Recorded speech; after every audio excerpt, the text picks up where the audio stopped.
Šalom! Nu ko, mēs sākam, ja pareizāk sakot, turpinām kārtējo prezentāciju ciklu, šoreiz ar tādu nozīmīgu nosaukumu izvērtēšanas kritēriju aizvietošanas teoloģijai. Kas tā par aizvietošanas teoloģiju? No fonda Šī pasaule, kā durvis vaļā un es stāvu caurvējā, kur vadiedzēs esmu es, Aivars Kukličs. Nu, lūk, šī aizvietošanas teoloģija un kristīgā mācība, kā maltu mācība, ir viena un tā paša mācība. Šeit rodās tāds jautājums, kas tad ir šī aizvietošanas teoloģija? Ko tā aizvieto? Un kāpēc tā kaut ko aizvieto? Kāds tam ir iemesls un sakars ar mums cilvēkiem? Šeit ir daudz kas jāizskaidro. Aizvietošanas teoloģijas saknes un šo sakņu atdzīvināšana ir sākusies imperatora Konstantīna laikos, vispasaules koncilos, konkrēti pirmajā vispasaules koncilā Nīkejā 325. gadā mūsu ērā, kurā tika iestādīti daudzu tā laika mācītāju ticības viedokļi, kuri bija izdevīgi imperatoram savas varas nostiprināšanas valdīšanas laikā. Cika atcelti un pārveidoti Adanai, Iekavas esmu ielicis Dieva, bet es runāšu kā Adanai, tika atcelti un pārveidoti Adanai ieceltie likumi, tos pielāgojot to tautu tradīcijām un svētku laikiem, kurās atradās imperatora Konstantīna varas ietekmes valdīšana. Patiesi Adana likumi, iestādījumi, kuri atradās pie ebreju tautas. Es atvainojos. Uzrakstīti Torā, Tanahā un Habrit Agadašā, tā ir ebreju jaunā derība, tie tika noniecināti un nolādēti un aizliegti mācīšanai kā nepilnvērtīgi.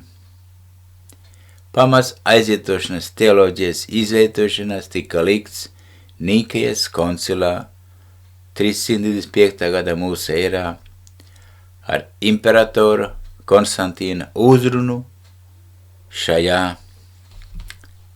koncilā. Lūk, šī imperatora Konstantīna uzruna, kur ir saglabājusies.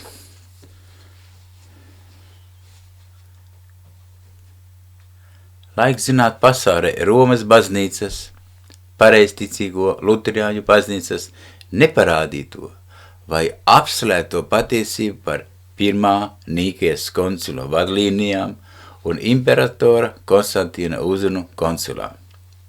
Un šeit ir tā uzruna, imperatora Konstantīna uzruna Nīkejas koncilā 325. gadā mūsu ērā.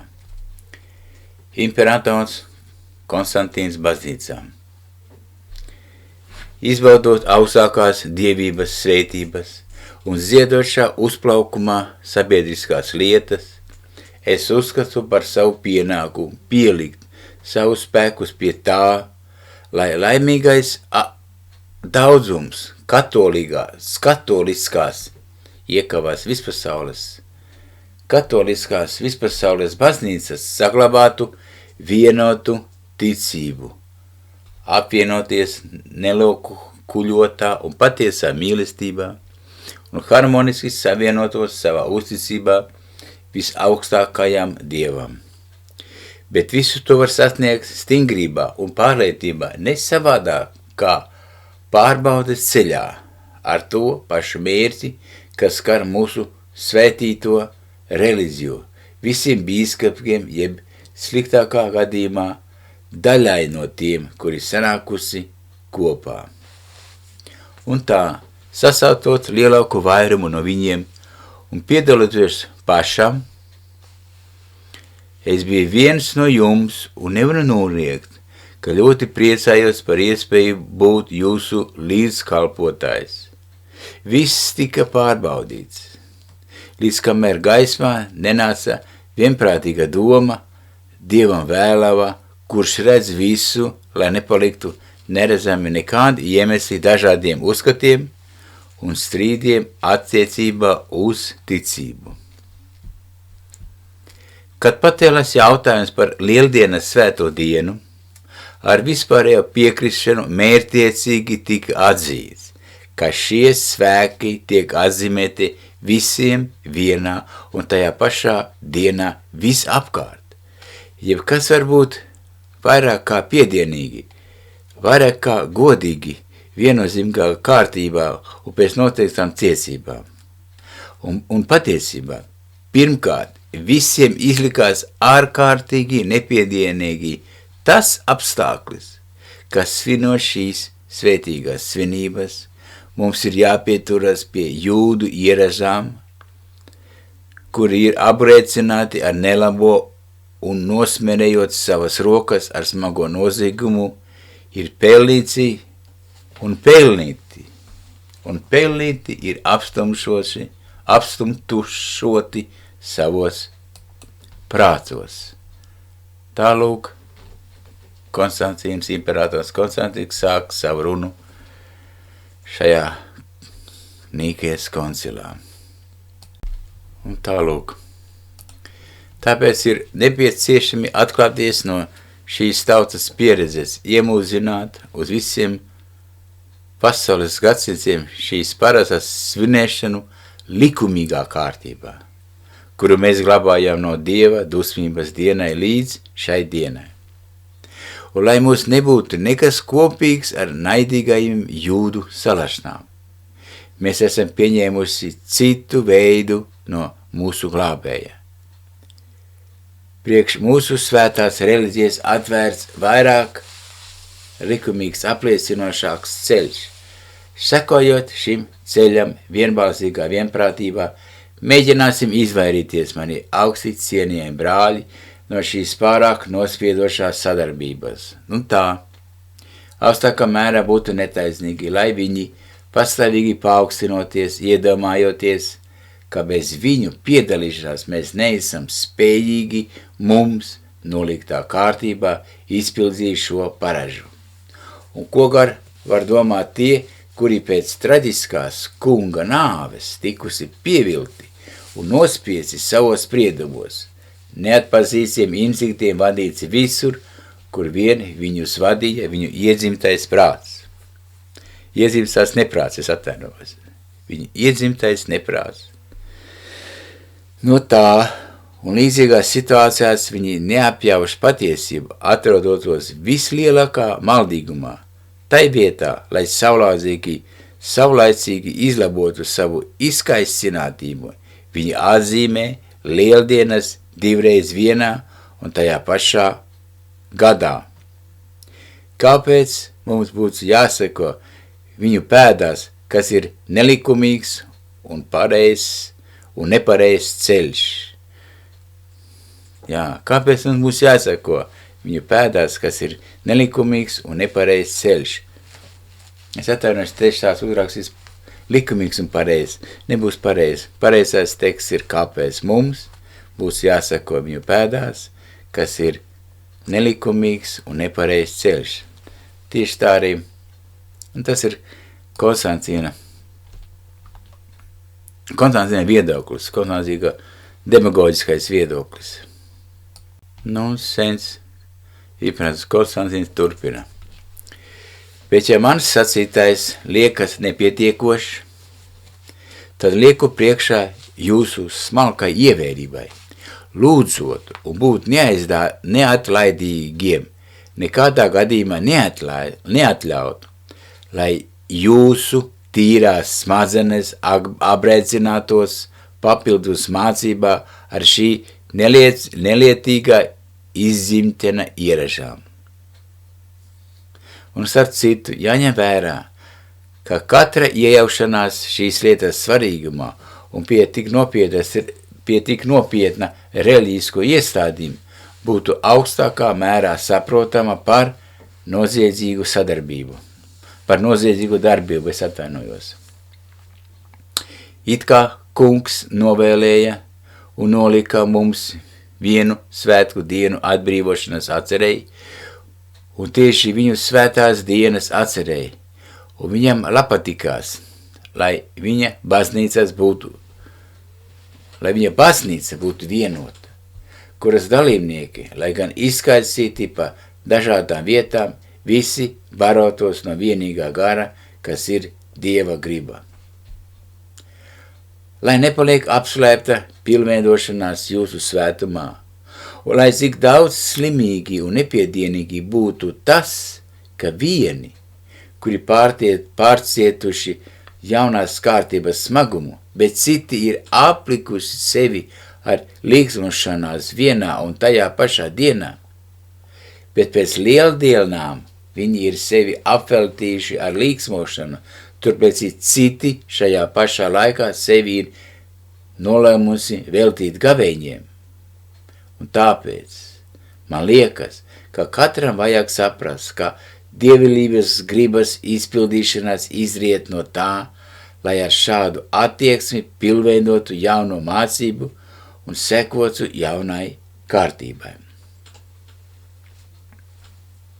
Un ka ļoti nepieciešami ir nodiktēti izlabot šos iztrūgumus, lai mums nebūtu nekas kopīgs ar nodevējiem un slepkavām, nonāvējusi mūsu kungu. Tā ir kārtība, kura jāievēro visām rietumu baznīcām. Tāpēc arī ziemeļu un dienvidu daļā visā pasaulē un nedaudzajām austrumu daļā. Konstantīna turpinājums. Un augstākā mērā tika domāts par taisnīgām un godīgām vispārīgām interesēm, un es devu sev vārdu iestāties par jūsu atbalstu šajā nolikumā. Un tieši, kā paraža, kuram seko Roma un pa visu Itāliju, Āfrikā un Ēģiptē, Spānijā un Galilijā, Lielbritānijā un Lībijā, pa visu Grieķiju, Āzijas eparhijās, Pontē un Silīcijā, ar jūsu labvēlību būtu atbalstāms, ņemot vērā ne tikai to, ka augstāk nosauktos apgabalos būtu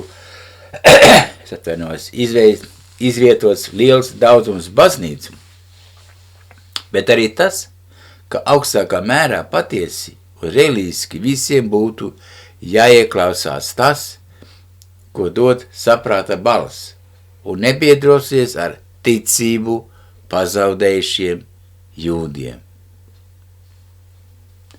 Un es saprastu šo satīto, jāizdara secinājums, un der atzīmēt, ka pēc vispārēja atzinuma, ka svētie svētki lieldienas,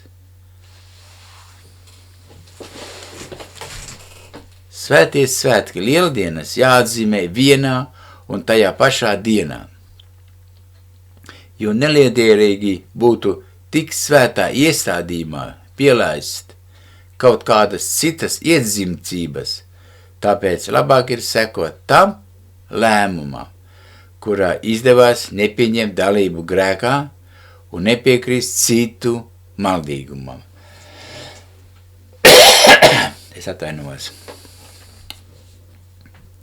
Notiekošajā situācijā iesaku pieņemt debestīgo un patieso dievīgo novēlējumu, jo svētā koncila bīskapu iestādījums jāuzskata kā dievišķā griba. Tāpēc visiem mīlotajiem brāļiem un paziņotiem par uzrakstīto, jūsu pienākums ir pieņemt un apstiprināt šos argumentus un pasaules svētās dienas ievērošanu.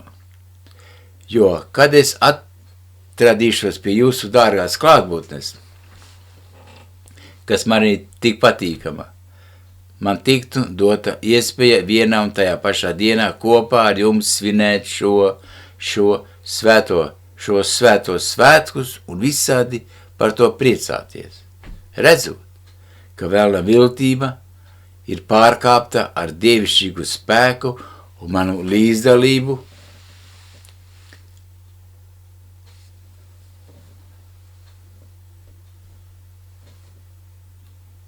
un jūsu miers un jūsu vienotība visur zied.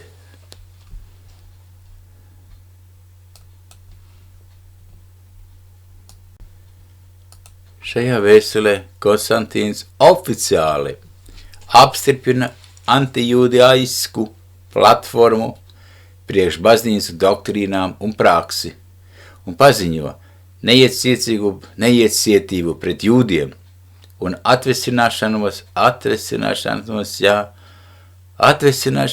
no viņiem ar vienīgām pareizām kristiešu attiecībām. Šo antijūdaisko platformu Konstantīns piespēlēja Jēzum. Mēs pieņēmām citu veidu no mūsu glābēja. Mūsu svētajai reliģijai ir atvērts vairāk kā likumīgs un pareizs ceļš. Sakarā ar Lieldienas pieņemšanu Nīkejas koncils pieņēma antibībeles kursu, ar kuru Romas baznīca rēķinājās, ņemot palīgā Zobenu un inkvizīciju, lai tikai tiktu pasvītroti pieņemtie koncila nolikumi. Baznīca pārstāja būt Ješua baznīca un kļuva par Konstantīna baznīcu.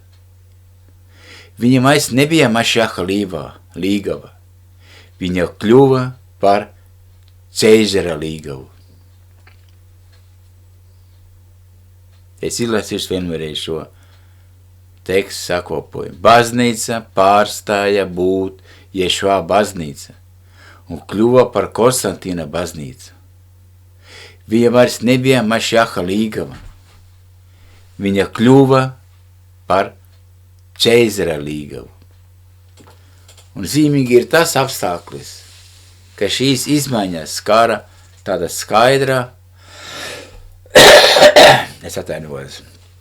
tāda skaidra un it kā nenozīmīga datuma Lieldienas svinēšana. Svētie raksti Tora un arī Bībele ir noteikusi Pēsaks svinēšanu 14. Nisanā. Un tieši šajā laikā Pēsak tika upurēs Ješua Hamašjah. Apustulis Šauls, kas ir Pāvels, kura kalpošanai bija vērsta pie citās valodās runājošām tautām, ievēroja bībeliskos Toras datus. No Nīkeja koncila laikiem baznīca, kuru vadīja Konstantīns, vairāk negribēja ievēlot Bībeles datumus, Toras datumus. Tā kā tas bija pārāk jūdaiski. Pāvils Šauls brīdināja ticīgos no citās melēs runājušām tautsām. Nepacelieties augstāk par dabīgiem zariem. Nepacelieties augstāk par ebreju tautu. Šauls brīdināja.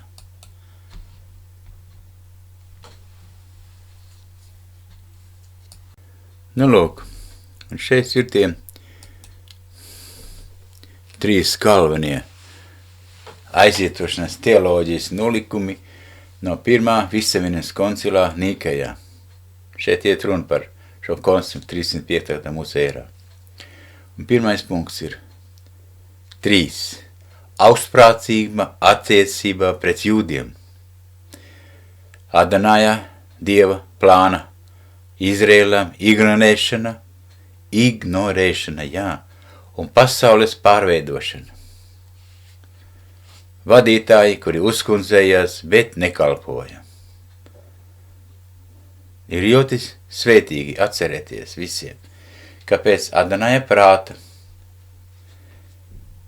Jūdeja atnesa evanģelizāciju citās mēlēs runājušām tautām.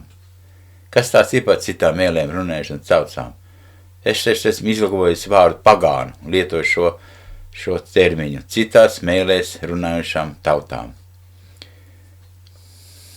Un no vēstures jau 1247. gadā pāvests Inokencijs 4. savā aicinājumā, ko viņš nosauca par vēstuli ebreju aizsardzībai, rakstīja: cik šausmīgi, ka viņi, ebreji, ir vēl nelaimīgāki zem kristiešu vadības, nekā viņu senči zem faraona varas. Interesants apgalvojums. Līdz šai dienai pasaulē valda baznīca, kura noraidīja Mošē, Mūzus Toru un ebreja tautu, un tagad ir pienācis laiks viņai no tās iziet, no Bābeles iziet. 1973. gadā, pavisam neilgi pirms savas nāves, Romas pāvests Jānis 23. sastādīju šādu lūkšanu. Jūs lūdzu ieklausieties šajā lūkšanā. Mēs tagad saprotam, ka daudzus gadsimtus mūsu acis bija aklas, un mēs neredzējām, cik brīnišķīga ir izretētā tauta. Un jau tauta neredzējām viņā savu vecāko brāli. Mēs saprotam, ka uz mūsu pieres guļ Kaina zīmogs. Gadsimtiem asinīs un asarās Ābeles gulēja tāpēc, ka mēs aizmirsām tavu mīlestību. Piedod mums, ka mēs nolādējām ebrejus. Piedod, ka mēs ar šo lāstu sitām tevi krustā otru reizi. Tas ir ņemts no ebreju gudrības, rabīns Josips Teleskans Rostamā pie Donas. Redziet, ko runāja Romas pāvests Jānis 23. pirms savas nāves. Uz to ir jāieklausās, jāvirza mūsu prāts. Un tālāk. Un psalmā 14.4 ir sacīts, kā: vai tad nav nekādas saprašanas ļauna darītājiem, kas sēd manu tautu un kas vada ēd Adanaja maizi, bet tomēr nepiesaudami viņu. Starp cilvēku dēliem nav neviena, kas dara labu un meklē Adanaju, tāpēc, ka viņi sēd viņa tautu. Un neviens no šiem cilvēku dēliem nepiesauc Adanaja vārdu. Un šeit ir vienkārši secinājums. Tiem, kas sēd viņa tautu, nav nekā kopēja ar viņa tautu, un viņi nav pieskaitāmi tiem, kas dara labu. Šeit iet runa par baznīcu. Šajā falmā ir redzams, ka Adanajs visus uz zemes dzīvojušos cilvēkus iedala divās grupās. Pirmā, tie ir visi cilvēku dēli, otrā, tā ir viņa tauta. Un rakstus, šie raksti nepiedāvā nekādu trešo variantu. Vai nu tu esi kopā ar viņa tautu, jeb tu esi kopā ar tiem, kas ir pret viņa tautu. Un kaut tu pat neesi neko slikti izdarījis, bet tikai paklusējis, kad cilvēku dēli saēda viņa tautu, tikai paklusējis.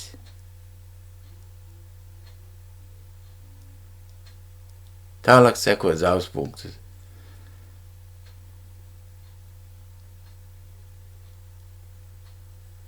Dāvs mums ir nozīmē, lai cilvēki sāk domāt, lasot šo paziņojumu. Un ja runājam par Latviju un tās izglītības programmu, kristīgās standarts mācības mācību, kā svētību, kura tiesīga ir pasniegt un mācīt tikai vadošās kristiešu konfesijas, luteriāņu, pareizticīgā, katoļu, baptistu un vecticīnieku mācītāji un kristīgie skolotāji, Adonāja gars man saka. Latvija ar savu skimnu, Dievs svētī Latviju, ir izprasījusi manu labvēlību. Es uzklausīju viņas vaidus un lūkšanās. Es devu tai brīvību 1990. gadā. Es tai devu brīvību. Bet tā nepaklausīja manu balsi, manu vārdu. Tā turpināja darīt ļaunus darbus un pakļauties elku dievībām. Iestājās Eiropas Savienībā, kura ir apreibinājusies ar svēto asinīm. Tā turpina ēst manu tautu, ebrejus. Un kad ebreji lūdza kompensēt viņu likumīgos īpašumus Latvijā, Latvija atteicās to darīt. Kas svētīs manu tautu, to es svētīšu. Kas nolādēs manu tautu, to es nolādēs. Tā saka Adonai. Kā spils piemērs Latvijas valdībai ir Pareks bankas piemērs, kur 2 ebreji jūdi lika izvērtēt Latvijai, vai tā tiek svētīta vai nolādēta no Adonai, kur valsts budžets zaudēja pārņemot Parek bankus 1,72 miljardu latu. Vēl ebrejs Lavents ar Baltijas banku. Ebrejs Lindermanis par krievu valodu kā otro Latvijas valodu. Vai tas ir svētības vai lāst? Šeit es lūdzos. Mūsu Tēvs debesīs, svētīts, lai top tavs vārds, lai nāk tava valstība, tavs prāts, lai notiek kā debesīs, tā arī uz zemes.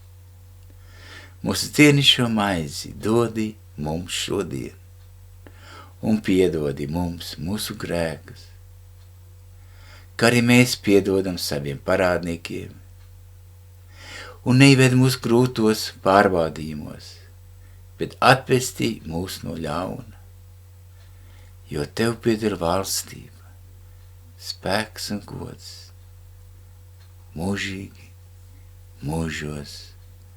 Āmen.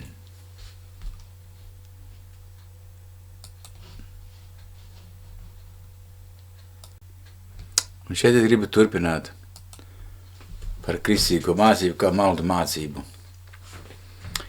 Un es lūdzu jūs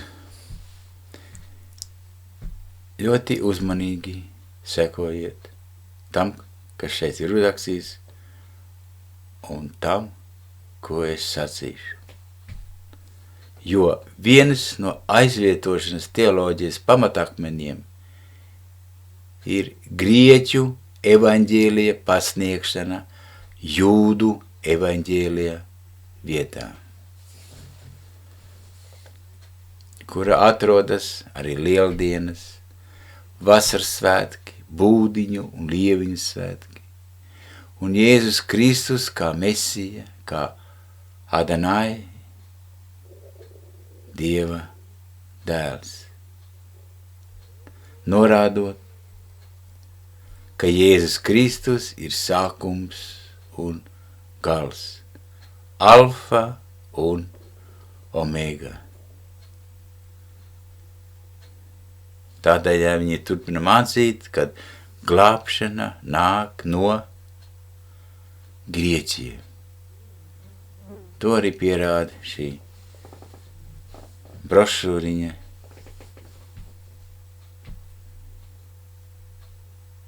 Apakšā ar krustu. Tas ir grieķu karoks. Es esmu alfa un omega. Šī jaunā derība nesatur jūdu saknes. Tā satur grieķu saknes.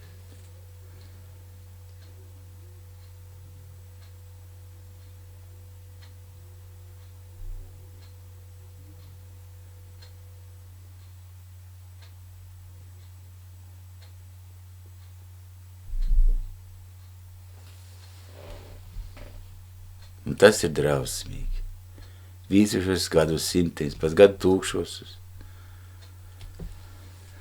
tiek mācīts grieķu evaņģēlijas, jūdu evaņģēlija vietā.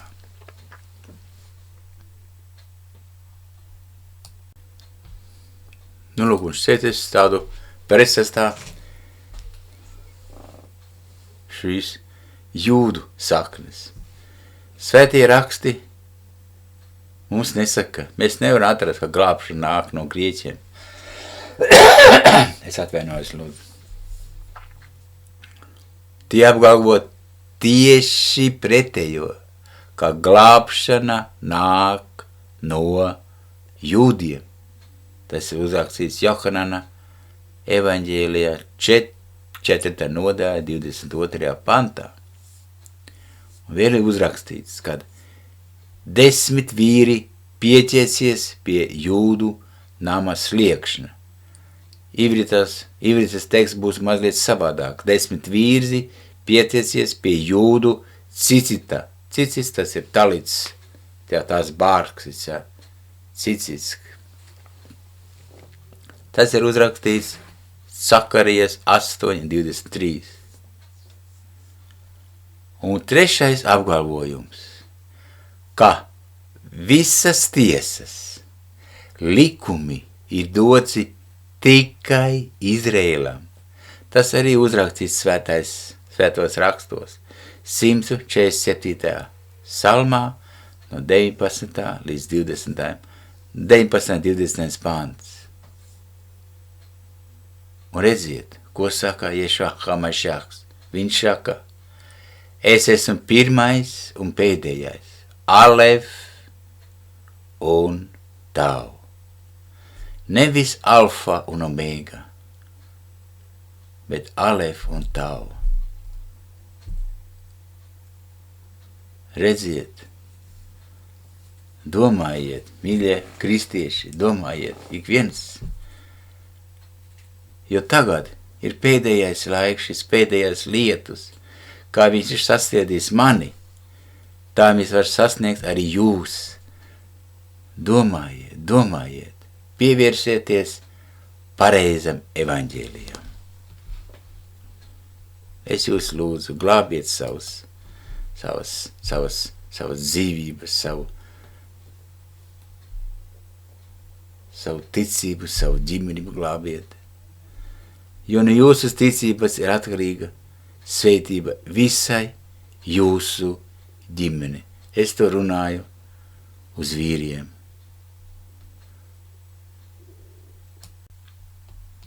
Tad tāds interesants un arī reizē nopietnas virsraksts. Kas ir tie tiesneši, kuri nosodījuši paši sevi un tāpēc labprātīgi to cieš? Kas tie ir par tiesnešiem? Nu redziet, šeit esmu nolīdzis tā uzskatāmi. Ir jūdu evaņģēlijs pastāv ar jūdu karogu. Un pastāv grieķu evaņģēlijs ar Grieķijas karogu. Un abiem šiem karogiem, šiem evaņģēlijiem ir savs gars, pirmais un pēdējais sākums un gals, pirmais un pēdējais sākums un gals, tikai ir vienādas rakstu vietas, tikai, kā saka Ješua Hamešiahs, viņš saka, ne jūs mani esat izredzējuši, bet es jūs esmu izredzējis.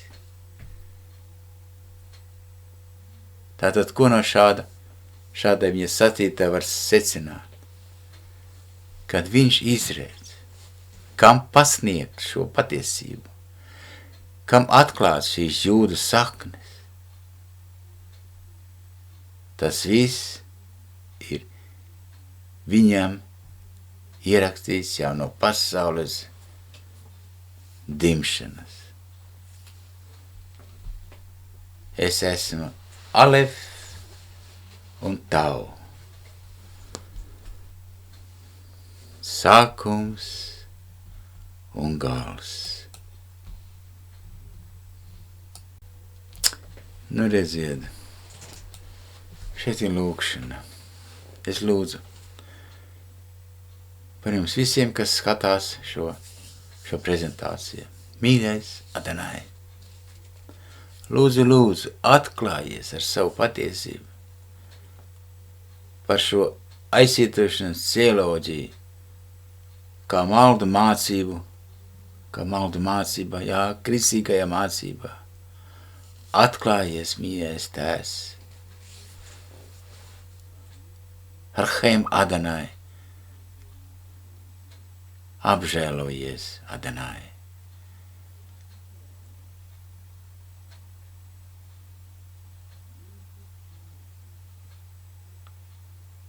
Svētajos rakstos ir rakstīts, visi,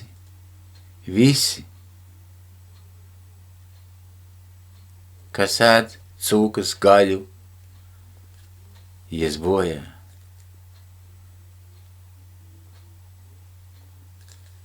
Lai jums ikvienam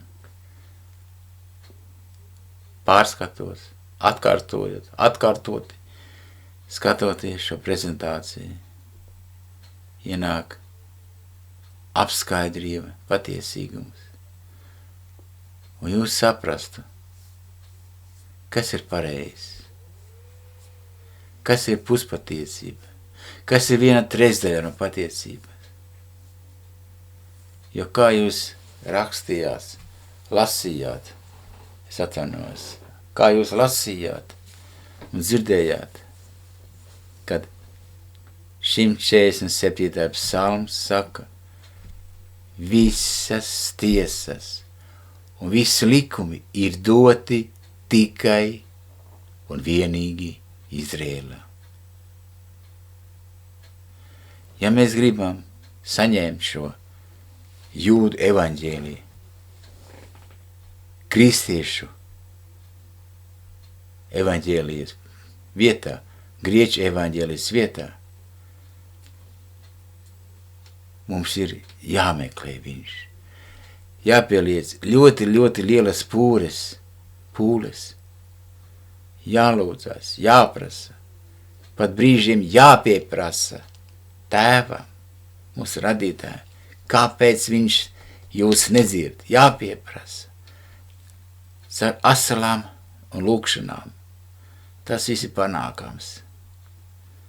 Esiet svētīti, tu visu sapras, mīļie cilvēki.